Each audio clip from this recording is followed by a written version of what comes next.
About 2 o'clock today, Orange County Sheriff's Office and Orange County Fire Rescue responded to a report of an injury at the Shamu Stadium. Units got on scene and realized that the victim in this case was deceased. What apparently happened, we had a female trainer back in the whale holding area. She apparently slipped or fell into the tank and was fatally injured by one of the whales. We're on scene along with forensics, our homicide investigators, and we're conducting a death investigation. Now, some of the details are going to be forthcoming in the minutes ahead, but we did learn from Dan Brown, the president of Orlando Parks, just after that the victim apparently did drown. So not quite clear whether the whale might have inflicted some harm on the trainer or maybe dragged her into the water and thrashed around a little bit and she drowned. There was an eyewitness to this. This apparently occurred in a rear holding area of SeaWorld, and an eyewitness described what she saw. We walked down. There were a lot of people there. There was a trainer standing there by the window just talking about the whale, and people were asking questions, how much does he weigh, things like that.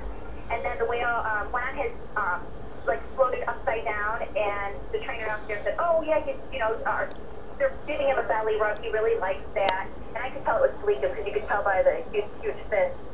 And the trainer downstairs then called out to the trainer upstairs, okay, so-and-so, we're ready. And then Kalika just took off like a bat out of you-know-where, just took off really fast. And then he came back around to the glass, jumped up, and grabbed the trainer by the waist and started shaking her violently. And her shoe, last thing we saw was her shoe floating. And then sirens immediately started. And then everybody down, but not the trainer, but the other people that kind of stand around the glass area started telling us that we needed to get out. The sirens were going off. People were running out. Like, I've never seen so many SeaWorld employees come out of the woodwork.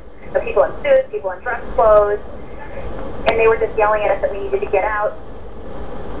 Clearly from that account you can see that this happened in front of an audience of people. Again, we're told it was in a rear holding area, but that the trainer was explaining to people what they were about to see in the show when this incident occurred. Well, what we know now, we're getting some preliminary reports from local stations and others that the whale involved, his name is Tillicum, 11,000 pounds, 22 feet long, one of the biggest whales in captivity, and some of the initial research that CNN has done from our reports in the past, this whale has been involved in the drownings of at least 2 other people in years past. One of them was at least 10 years ago. The other one, we're told, was 1991.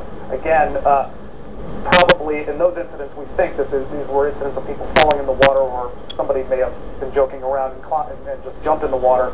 But the whale was involved in other incidents of people drowning in the past, 1999 and 1991, from the initial reports we're getting right now.